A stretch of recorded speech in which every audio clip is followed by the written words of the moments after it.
Buenas noches, Contralor. Buenas noches, Jaime. A ver, la Contraloría tiene como fin, de acuerdo a la Constitución, controlar. Por eso se llama la Contraloría. Y lo que hace es justamente, en las diferentes instituciones del Estado peruano, tiene ahí a alguien en un organismo de control, y si hay sanciones, hay corrupción, también hay dejadez, también hay negligencia, también hay desconocimiento de la normativa. El TC lo que ha dicho o lo que ha hecho es restringirle algunas sanciones. Según el señor Blume, la sentencia fortalece el trabajo de la lucha anticorrupción. Suena como a dos versiones de un mismo hecho y hasta muy distintas. A ver, ¿dónde está lo cierto? ¿Qué les están quitando? A ver, en primer lugar, lo primero que quería mencionar es que nosotros somos absolutamente respetuosos del Estado constitucional y vamos a acatar la sentencia del tribunal una vez que entre en vigencia luego de su publicación en el Diario Oficial del Peruano.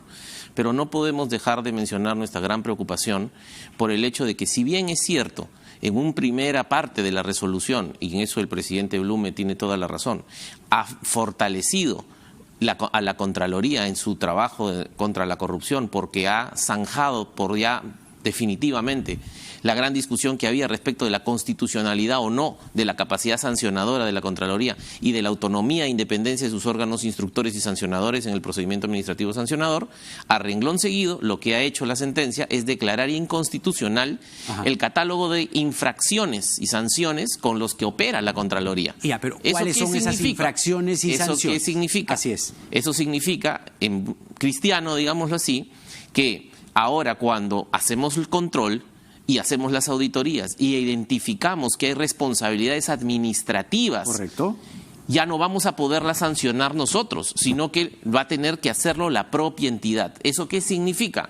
Que estamos regresando al pasado. ¿Cuál entidad? ¿No? La propia entidad donde está ubicado el locador, donde está ubicado, un gobierno así regional. Es, efectivamente, la propia entidad donde está el funcionario que ha cometido. Pagado con la planilla de esa entidad. No, pues pero eso es el gato de despensiero. Efectivamente. Y eso es lo que pasaba. Hay que recordar, hace un lustro. Lo recuerdo. Por eso le dieron el Congreso, le dio esta capacidad y esta facultad a la Contraloría. ¿Se ha retrotraído a esa figura? A esa situación, ¿no? Con un agravante, que es que actualmente ese catálogo de infracciones y sanciones, cuando entre en vigencia este fallo, va a ser inconstitucional.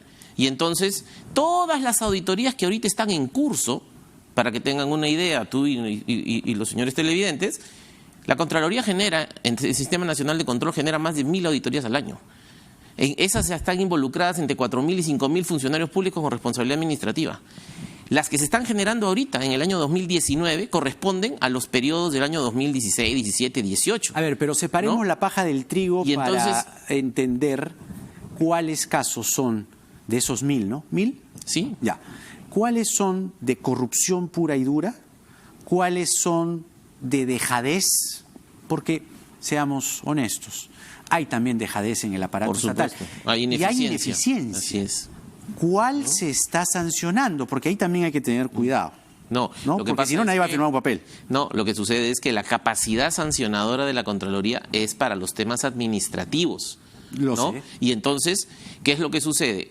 Antes, cuando una persona, un funcionario, por ejemplo, direccionaba una obra, o cuando fraccionaba una compra, o cuando pagaba una sobrevalorización una valorización que está sobrevaluada, o cuando pagaba un servicio o un bien que no existía, es decir, actos concretos de corrupción e inconducta funcional, la Contraloría tenía la capacidad operativa, ¿no?, y legal para poderlos sancionar con una suspensión, una inhabilitación, retirándolos del sector público para que no sigan haciendo daño en perjuicio de los intereses del Estado.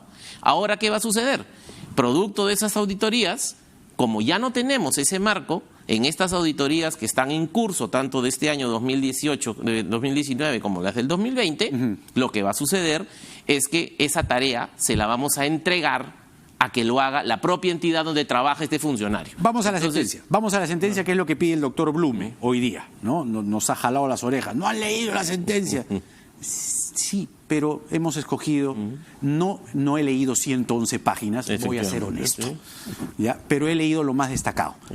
Y, por ejemplo, en la resolución, en lo que resuelve esta sentencia, dice en su numeral 2, interpretar el artículo 447.1, literal A, al punto, en el sentido que las sanciones de inhabilitación impuestas por la Contraloría no restringen los derechos políticos de aquellos que son objeto de inhabilitación, esto es, el conjunto de derechos reconocidos en el capítulo 3 del título 1 de la Constitución. Así es. Eso por ejemplo, es otro de los alcances que tiene esta sentencia. Sí. Que está entonces, relacionado, pero que está relacionado a la capacidad de sancionar a los funcionarios electos por voto popular, porque esa referencia constitucional está asociada a al derecho de elegir y ser elegido. Ya, pero un jefe de administración de una no está en ese extremo. Que agarra el presupuesto, lo tasajea en 20, así es. ¿no? Para no sustentar, ¿no? Que es la típica, ¿no? Así es. Lo tasajea en 20 y dice, ya, ahora sí reparto para no... Ya, ¿eso sí se puede sancionar o ya no tampoco? No, ya no van a ser sancionados por la Contraloría, la propia institución, la propia entidad. Y entonces imagínense cuán verosímil va a ser que, por ejemplo, un funcionario en una municipalidad o en un gobierno regional contrata al sobrino de la autoridad.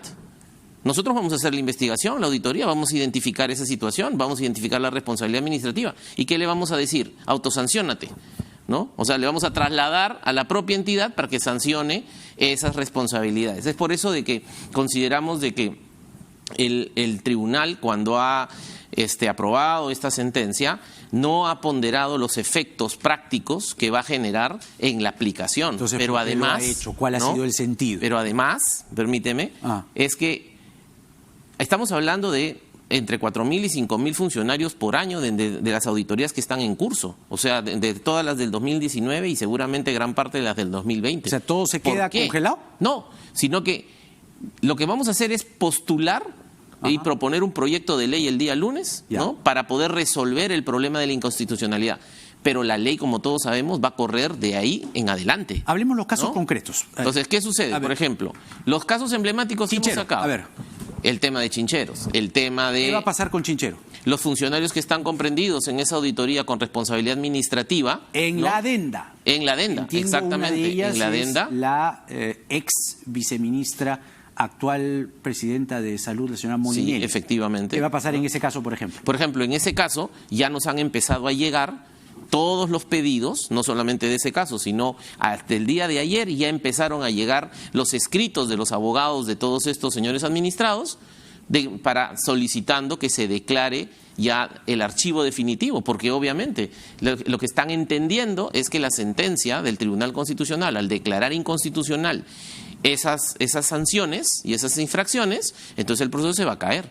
Y entonces ahí ya no estamos hablando, ojo, de los 4.000 o 5.000 por año que yo he mencionado, sino estamos hablando de los más de 15.000 funcionarios públicos que están en procesos, en el caso de Chincheros, en el caso de la línea del metro, está el tema de la municipalidad del Callao. Pero no solamente eso, está la variante de Uchumayo en Arequipa, está la carretera de Tingo María Tarapoto, es decir, todas las auditorías de los últimos años de la Contraloría que han identificado responsabilidad administrativa funcional están en entredicho hasta que no se resuelva claramente cuál va a ser el alcance de esta situación. Es como dice la y esa es la razón. Magistrada Ledesma, que es la única que ha votado en minoría en contra. Hoy la mayoría del TC le ha cortado brazos y piernas a la Contraloría. A usted lo han dejado sin extremidades. Efectivamente, sin extremidades para poder sancionar. ¿Y ahora quién va a sancionar? Se supone que la propia entidad. El gato. Exactamente. De despensar. Exactamente. Eso es lo que ha pasado. Oye, pero eso ¿no? es grave, ¿eh? Y esa es la razón por la que yo tengo que destacar y saludar la buena disposición del presidente del Tribunal Constitucional. Vamos a tener el día de mañana una reunión de trabajo, efectivamente, a las 9:30 de la mañana. Y esperamos poder aclarar cuáles son los reales alcances de la aplicación de esta sentencia que, como he mencionado, entrará en vigencia al día siguiente de su publicación. Hay una sutileza. Esto se ha aprobado el año pasado y está en la web, pero en el Perú la ley no es ley hasta que está en el papel, en el diario fundado por Simón Bolívar. Entonces, ¿pero por qué no se ha publicado? Bueno, raro, desconocemos esa situación. O sea, no es ley. No. Es como una suerte de espada de Damocles. Claro, pero este es una sentencia, ¿no? Es un fallo del tribunal. No, me refiero a sentencia, ¿no? Perdón. Me refiero a y entonces, algo publicado. Efectivamente, está en la página web, pero no surte efecto, sino al día siguiente de su publicación en el diario. Pero por eso, ¿por qué no llevarlo a al peruano? Bueno, Porque eso es algo que tendríamos que preguntarle a los señores miembros del tribunal, ¿no? Entonces,